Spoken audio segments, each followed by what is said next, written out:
The first time I saw Mama Ose kill a woman, I was 7 years old. She had told me to sleep early that night, but I woke up to the sound of screaming. Muffled, choked, desperate. I crept to the door of the red room, the one she always told me never to enter. And I saw her. She was kneeling beside a woman who had just given birth, her body still trembling from labor. The baby, red, slippery, and crying, lay nearby, untouched. But Mama Ose wasn't focused on the child. She was holding the mother down.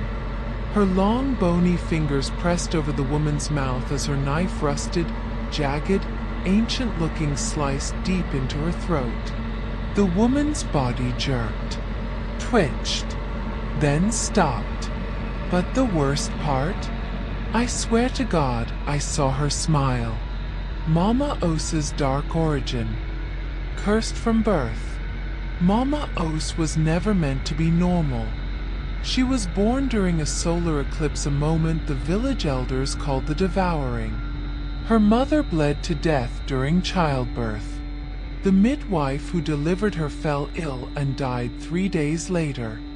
They called her Abeni, the devoured one. They should have killed her. But her father was Baba Ose, the great diviner. He refused to believe his daughter was cursed, until, one by one, his wives died. His sons, his apprentices, even the animals in their compound withered away. People whispered that Abeni wasn't a child at all, that she was a demon wearing human skin. When she was 15, she fell in love. A boy named Chijioke, the son of a respected elder. He didn't care about the rumors. He wanted to marry her. But on their wedding day, he collapsed and died, his mouth foaming, his eyes blackened. That night, the elders made their decision. She had to be erased. They dragged her to the forest, chanting incantations. They buried her alive, sealing her beneath 6 feet of soil, bound in chains and covered in ritual markings. And for 3 days, she lay there, awake, dying, or so they thought. But on the 3rd night, something dug her out. No one knows what it was. No one saw it. But by morning, the village was silent. The elders' compound was painted in blood, their bodies twisted in unnatural angles. Their souls? Gone. And Abeni? She walked out of that village and no one ever saw her as human again. Raising me in the house of blood. I never knew my real parents. Mama Ose told me she found me on her doorstep when I was a baby. She said I was special, that she had saved me from the darkness outside. But I know now. She didn't save me. She chose me. For years I watched, listened, learned the rules of her twisted world. Never ask about the red room. Never question where the pregnant women go. Never open the small black bottle she kept under her bed. She never hit me. Never raised her voice. But she never had to. Her silence was enough. Her smile was worse. And her prayers at night, those haunted me the most. She didn't pray to God. She prayed to something else. Something I could never see but always felt watching me. When I turned 16, I learned the full truth. Mama Ose wasn't just killing mothers. She was feeding something. It worked like this. She picked the right mother. Not too young, not too old. Must be alone, desperate, no family nearby. She helped them give birth. She soothed them, whispered comforting words. She made them trust her. The baby was safe. The mother was not. As soon as the child was out, she drugged the mother with special tea.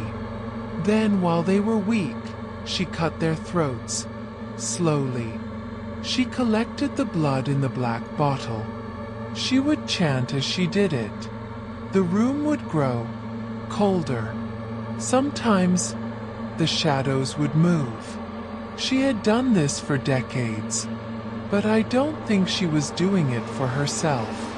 I think she was doing it for something else. The night I broke the rules, I had lived in that house my entire life, and in all those years, I had learned one thing: never open the red room. But that night I did.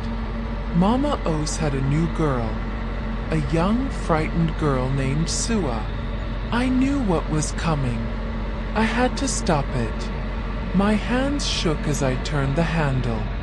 The door creaked open, revealing the horrors inside. Jars, lined up on wooden shelves, some filled with blackened blood, others with teeth, fingers, and tongues. And then I saw it, a jar with a tiny shriveled heart inside. The label read, Abeni, my name. I stumbled back, choking on my own breath. Then I heard a whisper behind me. You were never my child, Abeni. I turned. Mama Ose stood in the doorway, watching me, holding a knife. You were my final offering, she whispered. The power shift. For the first time in my life, I did something Mama Ose never expected. I fought back. I grabbed a rusted scalpel from the table. My heartbeat roared in my ears. She lunged at me, faster than I thought possible. I ducked, slashed wildly. My blade caught her arm.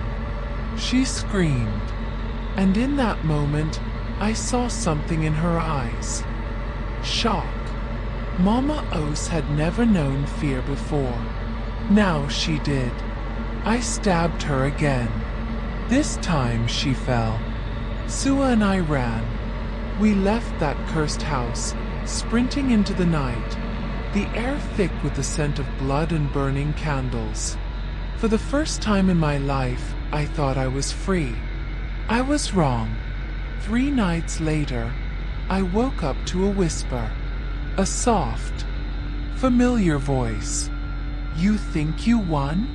The shadows in my room stretched, moving unnaturally. And there she was, Mama Ose. Her face was twisted, mutilated, but she was still smiling. You cannot kill what does not die, she whispered. My body turned to ice. She was back, and she was waiting. Some monsters never die. Some nightmares don't end. Some curses never break. And some demons never let go. You thought justice was served? Think again. Mama 3 nights Ose is later, still out I there, woke up and to. Every time I closed my eyes, I saw her face. I had stabbed her. I had seen the life drain from her eyes. So why did I feel like she was still watching me? Sua and I stayed at an abandoned shack deep in the forest. No one in the village wanted to help us. They were too afraid. Too many women had gone missing over the years. Too many bodies never found. Mama Ose had buried her secrets well. But even death couldn't bury her. Because on the 3rd night, the whisper started. You think you won? I bolted upright. The room was freezing, colder than it should have been. The fire had burned out. Sua was still asleep beside me. But in the corner of the room, there was a shadow. Tall. Motionless. Watching. And then it moved. My breath hitched. I wanted to scream. Run. But the shadow took a step forward. Then another. And in the dim moonlight, I saw her. Mama Ose. Her body twisted and broken, but her eyes were alive. You cannot kill what does not die. I was too scared to move. She shouldn't be alive. I had seen the knife tear into her flesh. I had felt the warmth of her blood on my hands. But Mama Ose wasn't human. Not anymore. I scrambled back, waking Sua in the process. She gasped when she saw her. Mama Ose's smile widened. "Did you think I was just an old woman?" she whispered. My stomach twisted. Mama Ose had always been powerful, but this was something else. She wasn't just a witch. She was something far worse. And I had made a mistake. I had spilled her blood. Now it was inside me. And that meant I was hers. Forever. Mama Ose raised her hand. Her fingers were elongated, blackened like claws. The moment she spoke, I felt it burning, a fire spreading through my veins. Her blood. It was inside me, and now it was changing me. "Don't fight it, Abeni," she whispered. I screamed as the pain ripped through my body. My skin burned, my vision blurred. I felt my heartbeat slow. And then I saw what she had seen. A world drenched in red. A place where souls screamed and shadows crawled on their own. Mama Ose had never been alone. She had always been part of something bigger. Something ancient. And now it had me too. I don't know how long I was trapped in that vision. I only know that when I woke up, Mama Ose was gone. But she had left something behind. A mark. Burned into my wrist. A symbol I didn't understand, but could feel. The villagers wouldn't look at me. Sua refused to speak to me. Because they knew I wasn't the same. I wasn't just Abeni anymore. I was something else. And deep inside, I could feel Mama Ose's whispers, calling me home. I don't know how long I have. I don't know if I can fight this. But one thing is clear. I didn't escape Mama Ose. She's still here, inside me. And soon, she's going to take everything. I tried to run, tried to ignore the whispers in my head, tried to pretend that the burning mark on my wrist was just a scar. But the truth? I wasn't me anymore. Nights became unbearable. Shadows moved when no one was watching. My reflection in the river lingered too long, staring back with eyes that weren't mine. And the voice inside me, Mama Ose's voice, grew stronger. "You are mine now, Abeni." I fought it. God knows I fought it. But evil doesn't let go. And one night, it took over. It started with a pain in my stomach, like something alive, twisting inside me. I fell to my knees, gasping, clutching my sides. Then my hands moved on their own. I wasn't controlling them. She was. They picked up a knife. They dragged my feet into the village.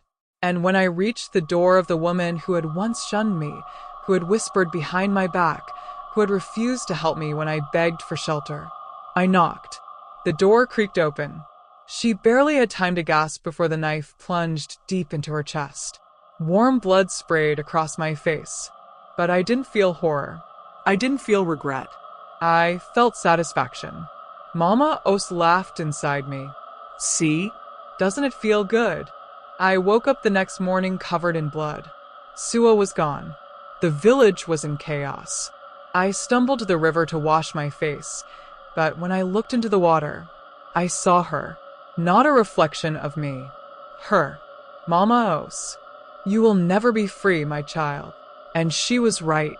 I wasn't the girl who had once dreamed of escape. I was something else now. Something worse. The villagers called me cursed. Some tried to pray for me. Some tried to kill me. But it was too late. The mark on my wrist glowed. I could hear the screams of the women Mama Ose had killed, their spirits trapped in my veins. And I could feel their pain turning into power. I wasn't Abeni anymore. I was the new Mama Ose. And this village? It would pay. That night, as the storm raged, I stepped into the village square. The people gathered, torches in hand. They thought they could burn me, banish me, but they had no idea. I had already burned, and I had risen from the ashes. "She is dead," the chief shouted. I smiled. "No, she has just begun." The fire raged, consuming Mama Ose's home, the place where so many had taken their first breath and their last. The villagers stood in silence, watching the inferno reduce years of horror into ash. Abeni felt the heat against her skin, but inside, she was frozen. Mama Ose was gone. The monster that had stolen lives, that had twisted fate itself, was finally dead. But why did it feel like she hadn't won? Abeni turned to the villagers, their faces still painted with fear. They had come expecting a battle, yet here she stood, the only one left alive, the only one untouched by the fire's wrath. An old woman stepped forward. "Child, what have you done?" Abeni opened her mouth to answer, but her throat tightened. She had done what needed to be done, what no one else could. But as the last embers crackled, a deep unease settled over her. She felt different. Mama Ose had whispered something before she died.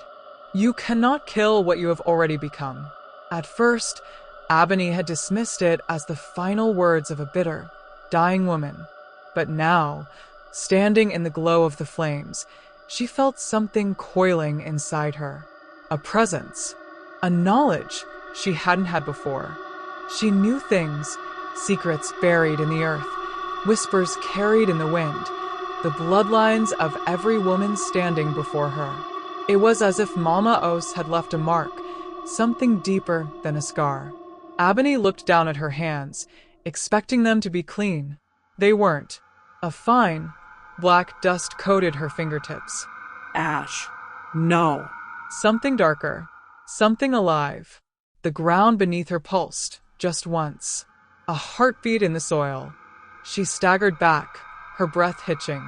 The villagers watched her now with something new in their eyes. Not just fear, but recognition. The old woman spoke again, voice trembling. The curse did not die with her, did it? Abeni swallowed hard. She wanted to say yes, that it was over, that she was free, but the words wouldn't come. Instead, she turned and walked away, disappearing into the night, the whispers of the dead following her every step. The greatest battles are not the ones we fight with others, but the ones we fight within ourselves. Abeni had won, or had she just begun her own war? The shadows of the past never truly disappear. They linger, watching, waiting until the time is right to claim what was always theirs. This is the final chapter in the dark legacy of Mama Ose and the girl who lived to tell the tale. Abeni stood in the center of the dimly lit shrine, her body trembling but her eyes burning with something she had never felt before: power. The bones of the innocent lined the walls, the scent of old blood and burnt herbs choking the air. Mama Ose's lifeless body lay in a heap at her feet, but Abeni knew this wasn't the end. The whispers in the darkness, they were growing louder. Abeni had spent years as Mama Ose's pawn, unknowingly aiding in her sinister rituals, blindly trusting the woman who raised her. But now, she could see the truth, the twisted nature of the woman who had stolen her childhood and nearly stolen her soul. But as Abeni turned to leave, a sudden gust of wind slammed the shrine door shut. The candles flickered violently, their flames shifting from orange to an eerie, unnatural blue. Then, from the shadows, came a sound that made her blood run cold. A voice. Mama Ose's voice. Mama Ose. "You think it's over, child?" Abeni's breath hitched. Slowly, she turned. And there, standing in the center of the shrine, was Mama Ose. But it wasn't Mama Ose. Her body was broken, her limbs twisted at unnatural angles, her face an empty void where her eyes once were. The shadows clung to her like a second skin, twitching, writhing alive. Abeni clenched her fists. "You're dead." Her voice was steady, but inside, her heart pounded. The thing wearing Mama Ose's body tilted its head. "Am I?" Abeni had two choices, run or fight. But she had been running all her life. She grabbed the ceremonial dagger from the altar, its blade still stained with the blood of Mama Ose's victims. The spirits in the room shrieked in protest as she stepped forward. "You have no power over me anymore." Mama Ose's laughter echoed through the room. The shadows lunged. Abeni ducked to the side, slashing wildly. The dagger sliced through the darkness, but the shadows kept coming. They wrapped around her ankles, her wrists, dragging her toward the altar. The spirits of the lost children wailed, their voices rising in a mournful chorus.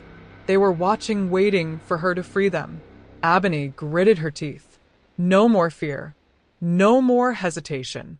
With every ounce of strength left in her, she drove the dagger into Mama Ose's chest. For a moment, silence. Then, A deafening scream. The shadows erupted into flames, writhing and twisting as they burned.